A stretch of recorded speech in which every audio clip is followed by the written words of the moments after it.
यहाँ भरपूर टैलेंट है और नॉर्थ ईस्ट की प्राकृतिक सुंदरता भी सबका ध्यान खींचती है। मन की बात में भी हम अक्सर नॉर्थ ईस्ट के लोगों की उपलब्धियों पर चर्चा करते आए हैं। आज ऐसी ही एक और उपलब्धि की मैं आपसे चर्चा करूंगा और वो है बैम्बू सेक्टर में नॉर्थ ईस्ट की सफलता।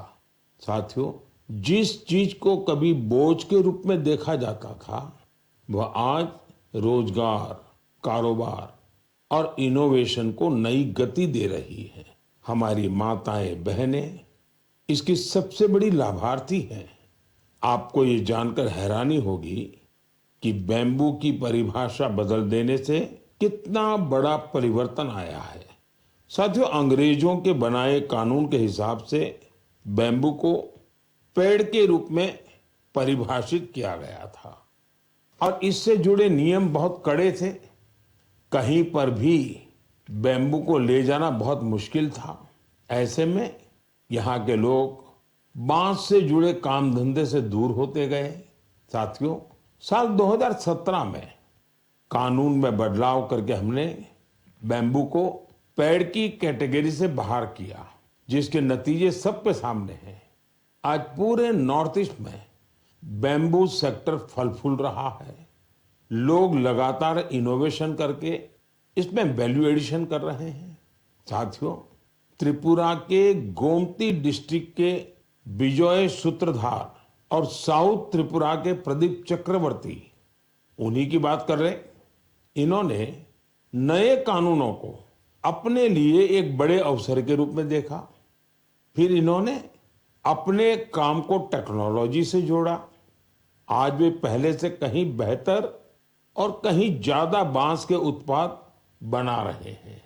नागालैंड के दिमापुर और आसपास के इलाकों में कई ऐसे सेल्फ हेल्प ग्रुप्स हैं जिन्होंने बैम्बू से जुड़े फूड प्रोडक्ट्स में वैल्यू एडिशन किया है। वहां खोरोलो क्रिएटिव क्राफ्ट जैसी टीमें भी हैं जो बांस के फर्नीचर और हैंडीक्राफ्ट पर काम कर रही है। साथियों, मिजोरम के मामित जिले में ऐसी टीमें हैं जो बांस के टिश्यू कल्चर और पॉली हाउस मैनेजमेंट पर काम कर रही है। मुझे सिक्किम में गंगटोक के करीब लागस्थल बाम्बू एंटरप्राइज टीम के बारे में भी पता चला है। यह बैम्बू से हैंडीक्राफ्ट्स, अगरबत्ती स्टिक्स, फर्नीचर और इंटीरियर डेकोर आइटम्स बनाती है। साथियों, मैंने यहाँ पर कुछ ही उदाहरण दिए हैं। देश में बैम्बू सेक्टर की सफलता की यह लिस्ट काफी लंबी है। मैं आप सभी से आग्रह करूंगा कि नॉर्थ ईस्ट का कोई न कोई बांस का उत्पाद जरूर खरीदे। आप इसे गिफ्ट के रूप में भी दे सकते हैं। आपके इस प्रयास से उन लोगों का हौसला बढ़ेगा जो बैम्बू प्रोडक्ट को बनाने में अपना पसीना बहाते हैं। मेरे प्यारे देशवासियों, तेजी से बदलते हुए इस समय में टेक्नोलॉजी हमारी जिंदगी का बहुत बड़ा हिस्सा बन गई है। आज हम अपने अतीत को वर्तमान से जोड़ने में भी टेक्नोलॉजी का कमाल देख रहे हैं। इस दिशा में हाल ही में एक ऐसा डेवलपमेंट हुआ है जिससे शिक्षा से जुड़े लोग और इतिहास में रुचि रखने वाले बहुत खुश हुए हैं। साथियों, कुछ दिन पहले ही नेशनल आर्काइव्स ऑफ इंडिया ने एक विशेष पोर्टल पर एक अनोखा डेटाबेस शेयर किया है। इस संस्था ने 20 करोड़ से भी ज्यादा अमूल्य दस्तावेजों को डिजिटाइज कर सार्वजनिक किया है। इनमें से कुछ तो बहुत ही दिलचस्प हैं। 7वीं शताब्दी की गिलगित पांडुलिपियां भोजपत्र पर लिखी हुई हैं। यहाँ आपको 8वीं शताब्दी का एक रोचक ग्रंथ श्री भुवालय भी देखने को मिलेगा।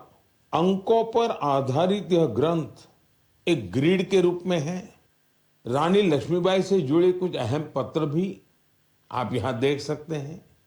इनसे 1857 में उनके द्वारा लिए गए कुछ निर्णयों का पता चलता है जो उनके पराक्रम को दर्शाते हैं।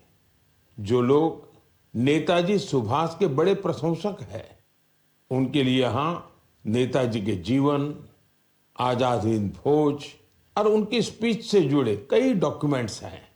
आपको पंडित मदन मोहन मालवीय जी, उनसे जुड़े कई डॉक्यूमेंट्स भी मिलेंगे। इनमें बीएचयू की स्थापना और हिंदी साहित्य सम्मेलन से जुड़ी अहम जानकारियां हैं। यहाँ हमारे संविधान सभा से जुड़े कई अनोखे दस्तावेज भी उपलब्ध हैं। मैं आप सभी से आग्रह करता हूं कि आप www.abhilekpatal.in को जरूर विजिट करें। यह आपको अपने इतिहास का अद्भुत अनुभव देगा। साथियों, जरा कल्पना कीजिए, आप दुनिया भर के सबसे प्रतिभाशाली लोगों के बीच हैं। आपके पास गणित के बहुत ही कठिन सवाल हैं। इन्हें सुलझाने के लिए समय है केवल 4.5 घंटे, यानी वक्त बहुत कम है और कंपटीशन इंटरनेशनल है, बहुत तगड़ा है। ऐसी स्थिति में नर्वस होना बहुत स्वाभाविक है, लेकिन इन्हीं परिस्थितियों में हमारी बेटियों ने कमाल कर दिया। इस महीने की शुरुआत में फ्रांस के बोर्दो में यूरोपियन गर्ल्स मैथमेटिकल ओलंपियाड का आयोजन हुआ था।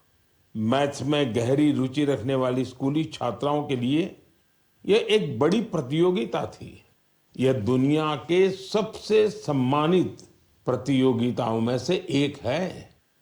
इस ओलंपियाड में हमारी बेटियों ने अब तक का सबसे बेहतरीन प्रदर्शन किया। मुझे इस प्रतिभाशाली टीम पर बहुत गर्व है। इसमें मुंबई की श्रेया मुंदड़ा, तिरुवनंतपुरम की संजना चाको, चेन्नई की शिवानी भरत कुमार और कोलकाता की श्रीमोई बेरा शामिल थी। इसमें हमारी टीम विश्व में 6ठे स्थान पर रही। श्रेया ने गोल्ड मेडल जीतकर इतिहास रच दिया, संजना ने सिल्वर, तो शिवानी ने ब्रॉन्ज मेडल अपने नाम किया। साथियों, इस ओलंपियाड के लिए भारत में जो सिलेक्शन की प्रक्रिया है वो अपने आप में बहुत कठिन है। इसका एक मल्टी स्टेज सिलेक्शन प्रोसेस है। इसमें रीजनल, स्टेट और नेशनल लेवल पर कठिन चुनौतियों को पार करना होता है। इसके बाद सबसे बेहतर प्रदर्शन करने वाली छात्राएं 1 महीने के मैथमेटिक्स ट्रेनिंग कैंप में शामिल होती हैं।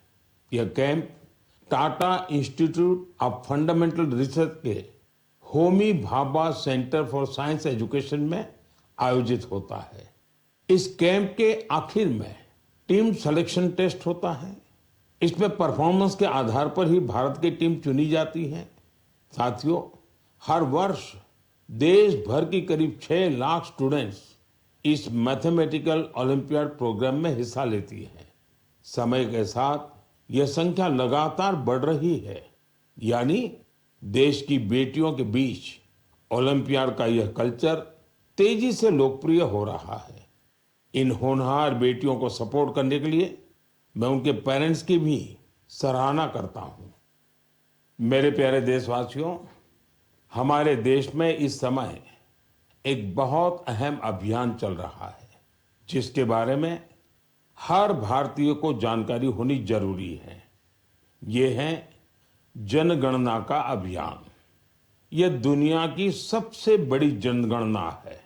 साथियों, जो साथी पहले से इस तरह की प्रक्रिया से गुजरे हैं, इस बार जनगणना का उनका अनुभव अलग होने वाला है। जनगणना 2027 को डिजिटल बनाया गया है। सारी जानकारी सीधे डिजिटल माध्यम में दर्ज हो रही है। घर घर जाने वाले कर्मचारियों के पास मोबाइल ऐप है। वे आपसे बात करके उसी में जानकारी दर्ज करेंगे। साथियों, इस बार जनगणना में आपकी भागीदारी भी आसान बनाई गई है। आप खुद भी अपनी जानकारी दर्ज कर सकते हैं। कर्मचारी के आने से 15 दिन पहले आपके लिए सुविधा शुरू होगी। आप अपने समय के अनुसार जानकारी भर सकते हैं। जब आप प्रक्रिया पूरी करते हैं तो आपको एक विशेष आईडी मिलती है।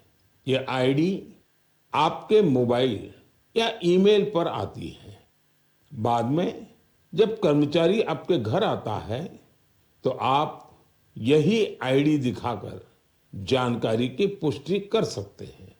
इसे दोबारा जानकारी देने की जरूरत नहीं पड़ती, समय भी बचता है और प्रक्रिया आसान हो जाती है। साथियों, जिन राज्यों में स्वगणना का काम पूरा हो गया है, वहां गणना कर्मचारी द्वारा घरों के सूचीकरण का कार्य भी शुरू कर दिया गया है। अब तक लगभग 1,20,00,000 परिवारों का मकान सूचीकरण का कार्य पूरा भी हो चुका है। साथियों, देश की जनगणना सिर्फ सरकारी काम नहीं है, यह हम सबकी जिम्मेदारी है। आपकी भागीदारी बहुत जरूरी है। आपकी दी गई जानकारी पूरी तरह सुरक्षित रहती है, यह गोपनीय रखी जाती है। डिजिटल सुरक्षा के साथ इसे सुरक्षित किया जाता है। आइए हम सब मिलकर इस प्रक्रिया में भाग लें, जनगणना 2027 को सफल बनाएं। साथियों, हमारे देश में खाने पीने की परंपरा सिर्फ स्वाद तक सीमित नहीं रही है। इसी परंपरा का एक दिलचस्प हिस्सा है भारत की चीज। कुछ दिन पहले मैंने ट्वीट के माध्यम से एक जानकारी साझा की थी। ब्राजील में आयोजित एक अंतर्राष्ट्रीय चीज प्रतियोगिता में भारतीय चीज के 2 ब्रांड्स को प्रतिष्ठित पुरस्कार मिले हैं। इस उपलब्धि की चर्चा सोशल मीडिया पर भी खूब हुई। कई लोगों ने मुझसे कहा कि भारत में चीज की जो विविधता है उस पर भी बात होनी चाहिए। साथियों, भारत के डेयरी सेक्टर में बहुत बड़ा बदलाव आ रहा है। इस सेक्टर में वैल्यू एडिशन ने हमारे पारंपरिक स्वाद को एक नई पहचान दी है। आज भारतीय चीज दुनिया भर में अपनी जगह बना रही है। ब्रेकफास्ट हो, लंच हो या डिनर, दुनिया की प्लेटों में भारत का स्वाद पहुंच रहा है। जम्मू कश्मीर की कलारी चीज को ही लीजिए। इसे कश्मीर का मोजेरेला कहा जाता है। गुजर बकरवाल समुदाय के लोग पीढ़ियों से इसे बनाते और खाते आए हैं। वहीं सिक्किम, अरुणाचल प्रदेश और लद्दाख में छुरपी बहुत प्रसिद्ध है। पहाड़ों की सादगी और कोमलता इसके स्वाद में भी महसूस होती है। इस चीज की खास बात यह है कि इसे याक के दूध से बनाया जाता है। साथियों, महाराष्ट्र और गुजरात में टोपलीनू पनीर, जिसे सुरती चीज भी कहा जाता है, वह भी अपनी एक अलग पहचान रखता है। मैंने यहाँ सिर्फ कुछ नाम लिए हैं, लेकिन हमारे देश में स्वाद की यह दुनिया बहुत व्यापक है। आज इस परंपरा को नई ताकत मिल रही है। अनेक भारतीय कंपनियां इस क्षेत्र में निवेश कर रही हैं। आधुनिक तकनीक आ रही है, बेहतर पैकेजिंग हो रही है और हमारे उत्पाद वर्ल्ड स्टैंडर्ड के साथ आगे बढ़ रहे हैं। इसी का परिणाम है कि भारतीय चीज अब देश की सीमाओं से निकलकर दुनिया के बाजारों और रेस्तोरां तक पहुंच रही है। आज हम लोकल से ग्लोबल की बात करते हैं, उसमें भारतीय चीज का उदाहरण हमें आगे की दिशा दिखाता है। मुझे विश्वास है भारत का स्वाद, भारत की परंपरा और भारत की गुणवत्ता दुनिया के लोगों को एक नया अनुभव देगी और भारत से एक नया जुड़ाव भी बनाएगी। मेरे प्यारे देशवासियों, इस महीने देश के कई हिस्सों में नववर्ष सहित अनेक पर्व त्योहार मनाए गए। कुछ ही दिन बाद 9 मई को पोचिशे बैसाख के अवसर पर